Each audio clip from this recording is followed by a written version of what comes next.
All right, the festive season is only a stone's throw away, and many people will be going away for holidays, and they're posting their whereabouts on social media platforms.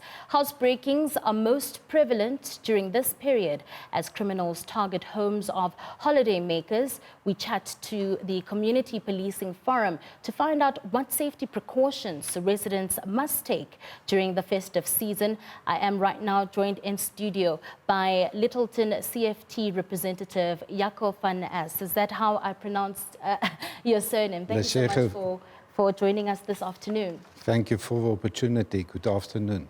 Of course, we're heading towards the festive season, and a lot of holiday makers are making their way to various destinations. And a lot of people, when it comes to safety, just looking after their homes and I guess the worry of what would happen to their homes when they are away is the last thing that they think and they think of when packing their bags.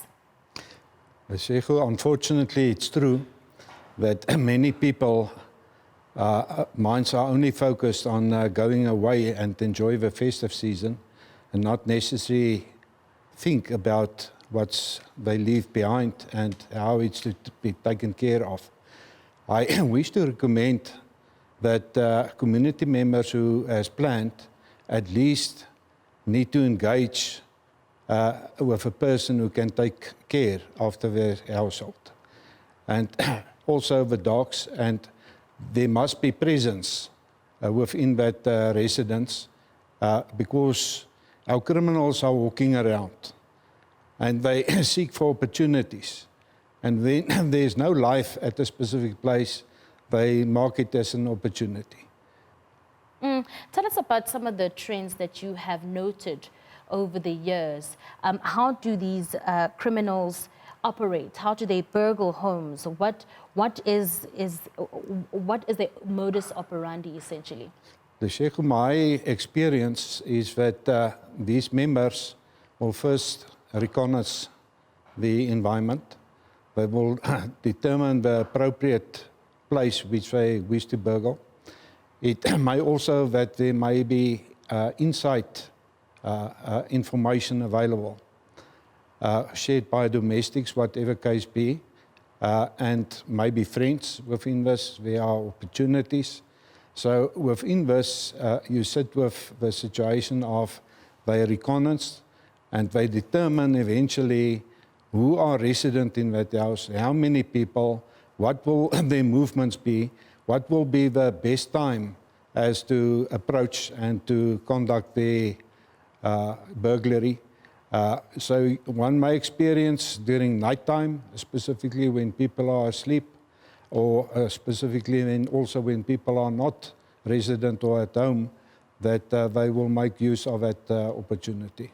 I mean, what safety measures can one implement, especially when they're expected to leave their homes for a couple of days? I know a lot of people may ask their friends to stay in their homes, or sometimes ask their friends to switch their lights on and off, probably at night. What's the best way? My recommendation is to get somebody sleeping over, staying at home, and be majority of time available. We do get some students making income from that, which will take care of various houses in this regard, and that would be the best. I think the first challenge which we are faced with is how are you integrated and knowledgeable with your neighbors.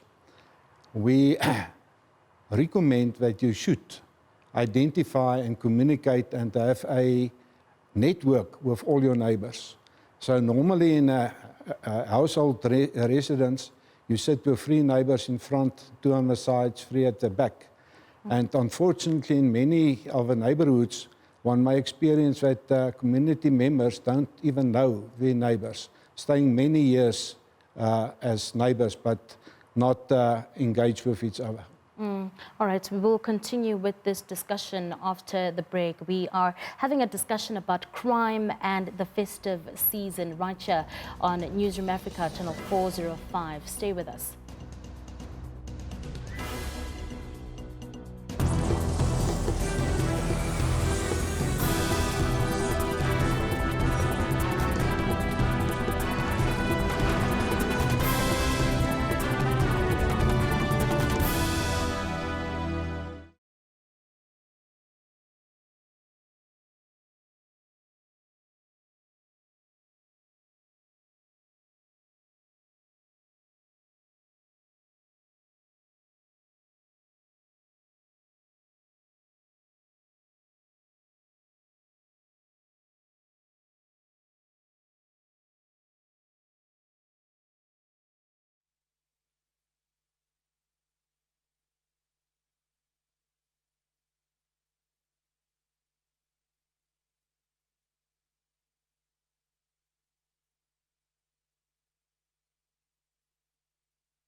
Welcome back. This is the PM edition of Newsfeed here on Newsroom Africa, channel 405. Before the break, we brought you a discussion about crime and the festive season as South Africans and holiday makers prepare to take some time off. Well, that's the time in which criminals are busy. And in studio, I have Jaco van Aast, who is part of the CPF, and he's been sharing with us some of, some tips that we need to know, especially as people are set to travel. What would you say is that one thing that people forget, especially when they are about to take on a journey? Musi, I am of opinion that majority of people don't properly plan ahead. So when you are to travel, I am of opinion first you need to ensure that the means you're making use of, you need to ensure that you are going to get to where you want safely. Secondly, in terms of the roads, as an example, making use of it, traveling, do you know the specific environment? And if you do not know and an incident may happen, who are you to contact? Do you have a network related? And I think one of that I wish to recommend is there's an application on the cell phone available, My SAPS, to download that. And then within your planning to determine through which police precincts you might travel. And within that, if you do get any challenges on the road, as that you immediately would know, okay, this is a place I will engage, and to determine who you need to phone for specific, it's crime-related or security-related, to phone them and inform and ask for assistance. All right. And how important, just generally speaking, is the role of CPS, and especially during this time? Musi, the CPF is within the initial interim constitution established in Act 200 of 1993, making provision thereafter within Police Act 68 of 95, specifically as to cooperate with the South African Police Services. So the first objective thereof is that of partnership and communication, and to resolve challenges which one may be faced with. So based on that, you sit with a very important role as community need to take up their responsibility to form a partnership and cooperate with the South African Police Services, and likewise within the metro environments, which we are also cooperating and supporting of Metro Police. All right, let's leave it there. That was Jaco van Aast, who is a part of the CPF at Littleton, just talking about security measures one can take when traveling.